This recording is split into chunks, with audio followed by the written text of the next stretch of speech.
পশ্চিমবঙ্গের নির্বাচন মানেই একটা টানটান উত্তেজনা, তাই না?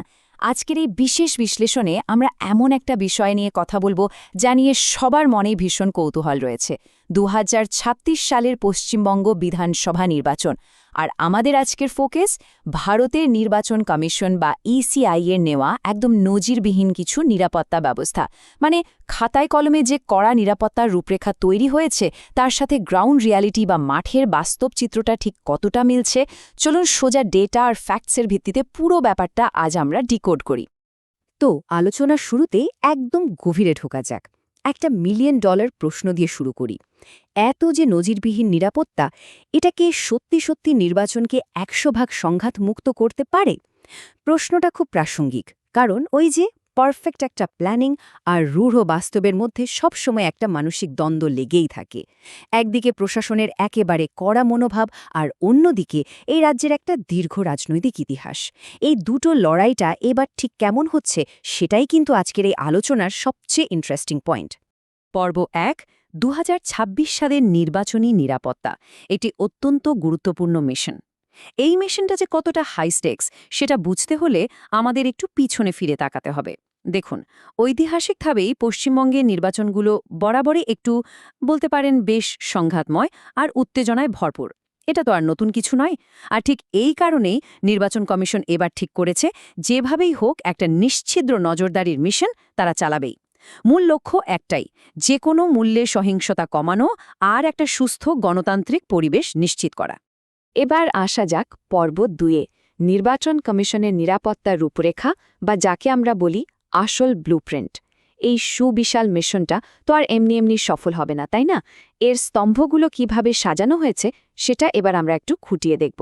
আর বলে রাখা ভালো, এগুলো শুধু কিন্তু ফাইলে বা কাগজে বন্দী নেই। পুরো রাজ্য জুড়ে একটা বিশাল সিকিউরিটি বলয় তৈরি করে এগুলোকে একেবারে মাঠে নামিয়ে দেওয়া হয়েছে। পার্থক্যটা বুঝতে পারছেন? একটু ভাবুন, ২০২১ সালের তুলনায় ২০২৬ সালের এই নির্বাচনে সেন্ট্রাল আর্মড পুলিশ ফোর্স বা সিএপিএফ এর পরিমাণ প্রায় ৩ গুণ। হ্যাঁ, ঠিকই শুনেছেন, একেবারে ৩ গুণ বাড়িয়ে দেওয়া হয়েছে। এর মানে হলো রাজ্যের যে জায়গাগুলো একটু বেশি সংবেদনশীল সেখানে একেবারে চিরুনি তল্লাশি চালানো সম্ভব হচ্ছে। এত বড় মাত্রার ডিপ্লয়মেন্ট সত্যি বলতে কি একেবারেই নজিরবিহীন। এটা পরিষ্কার বুঝিয়ে দিচ্ছে যে প্রশাসন এবার ঠিক কতটা কড়া অবস্থানে রয়েছে। আর শুধু কি মানুষ? না, এবার নিরাপত্তার সবচেয়ে বড় গেম চেঞ্জার হল প্রযুক্তি। বুথে বুথে এআই বা আর্টিফিশিয়াল ইন্টেলিজেন্স চালিত ক্যামেরা, সিকিউরিটি ফোর্সেসদের গায়ে বডি ক্যামেরা, আর এই পুরো সিস্টেমটা ডিরেক্টলি কানেক্টেড রয়েছে সেন্ট্রাল কন্ট্রোল রুমের সাথে। মানেটা বুঝতে পারছেন?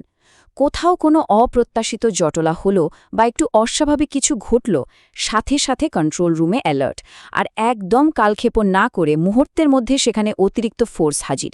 এক কথায় অসাধারণ একটা টেকনোলজিক্যাল নেটওয়ার্ক। প্রযুক্তির পাশাপাশি আরও একটা জায়গায় দারুণ কাজ হয়েছে, সেটা হলো কড়া আচরণগত বিধিনিষেধ। মানে সংঘাতের সম্ভাবনাটা যাতে গোড়াতেই উপড়ে ফেলা যায়। যেমন ধরুন, ভোটের সময় বাইক র্যালির ওপর একদম সম্পূর্ণ নিষেধাজ্ঞা, আর বাইরের লোকজনের প্রবেশের ক্ষেত্রেও চরম কড়াকড়ি। এই নিয়মগুলো কিন্তু খুব ভেবে চিন্তে করা হয়েছে, যাতে কেউ চাইলেও বড় ধরনের কোনো প্ল্যান করে হামলা চালানোর সুযোগটাই না পায়। আর এই পুরো অ্যাডমিনিস্ট্রেটিভ মাস্টার স্ট্রোকটা বুঝতে এই একটা সংখ্যাই যথেষ্ট, ৬০। ভারতের স্বরাষ্ট্র মন্ত্রক থেকে একটা বিরাট সিদ্ধান্ত নেওয়া হয়েছে যে ভোট মিটে যাওয়ার পরও, মানে রেজাল্ট বেরোনোর পরও ঠিক ৬০ দিন পর্যন্ত এই বিপুল সংখ্যক সেন্ট্রাল ফোর্স রাজ্যই থেকে যাবে। লক্ষ্যটা জলের মতো পরিষ্কার, পোস্ট পল ভায়োলেন্স বা ভোট পরবর্তী যে কোনো রকম সংঘাতকে একদম কড়া হাতে দমন করা। অর্থাৎ ভোট শেষ মানেই সব শেষ, এই সুযোগটা এবার আর কেউ পাচ্ছে না। পর্ব ৩, মাঠ পর্যায়ের বাস্তবের মূল্যায়ন। তো এতক্ষণ আমরা দেখলাম নির্বাচন কমিশনের একটা পারফেক্ট, একেবারে নিখুঁত ব্লুপ্রিন্ট। কিন্তু আসল খেলাটা তো হয় মাঠে। বাস্তবে এই প্ল্যান কতটা টিকছে চলুন দেখি। কারণ ওই যে কথায় আছে না, প্ল্যান যতই ভালো হোক, গ্রাউন্ড রিয়ালিটি মাঝে মাঝে একটু অন্য কথা বলে। কমিশন বলছে ভোট মোটামুটি শান্তিপূর্ণ, কিন্তু আমরা যদি একদম নিরপেক্ষভাবে ডেটাগুলো দেখি, মালদা, বীরভূম আর মুর্শিদাবাদের মতো অতি সংবেদনশীল জেলাগুলোতে কিন্তু এখনও বিক্ষিপ্ত অশান্তি বা স্পোরাডিক ভায়োলেন্স, ইভিএম ভাঙচুর আর সাধারণ মানুষের মধ্যে একটা চাপা উত্তেজনার খবর পাওয়া যাচ্ছে। মানে এত কড়া নজরদারি সত্ত্বেও কিছু কিছু পকেটে এখনও সংঘাতের অস্তিত্ব থেকেই গেছে। এটাই কিন্তু একদম ফিল্ডের রিয়ালিটি, যেটা আমাদের মাথায় রাখতে হবে। তবে হ্যাঁ, পুরো পিকচারটা বুঝতে গেলে একটু তুলনা করতে হবে। আগের নির্বাচনগুলোর কথা মনে আছে তো, যেখানে ব্যাপক প্রাণহানি, বড়সড় রক্তক্ষয়ী সংঘর্ষের খবর আসত। তার তুলনায় ২০২৬ সালের বাস্তব চিত্রটা কিন্তু অনেকটাই আলাদা, অনেকটাই নিয়ন্ত্রিত। ছোটখাটো ধস্তাধস্তি হয়তো হচ্ছে, কিন্তু সেটা বড় কোনো প্রাণঘাতী রূপ নিচ্ছে না। মানে আমরা বলতেই পারি যে নির্বাচন হয়তো ১০০% ভায়োলেন্স ফ্রি হয়নি, কিন্তু এত বড় ডিপ্লয়মেন্টের কারণে বড়সড় রক্তপাত নিশ্চিতভাবেই আটকানো গেছে। আমরা চলে এসেছি শেষ পর্বে, জিরো টলারেন্স লক্ষ্য। এই অংশে আমরা দেখব প্রশাসনের এই যে সার্বিক একটা নীতি, এটা আসলে সাধারণ ভোটারের জীবনে ঠিক কী প্রভাব ফেলছে। এই পুরো আলোচনার সবচেয়ে বড় টেকঅ্যাওয়ে হল নির্বাচন কমিশনের এই চূড়ান্ত অবস্থান, জিরো টলারেন্স বা শূন্য সহনশীলতা। একটু ভেবে দেখুন, প্রশাসনের এই যে অত্যন্ত দৃশ্যমান কড়াকড়ি, এর ফলে কিন্তু সাধারণ ভোটারদের মনে দারুণ একটা কনফিডেন্স বা আস্থা তৈরি হয়েছে।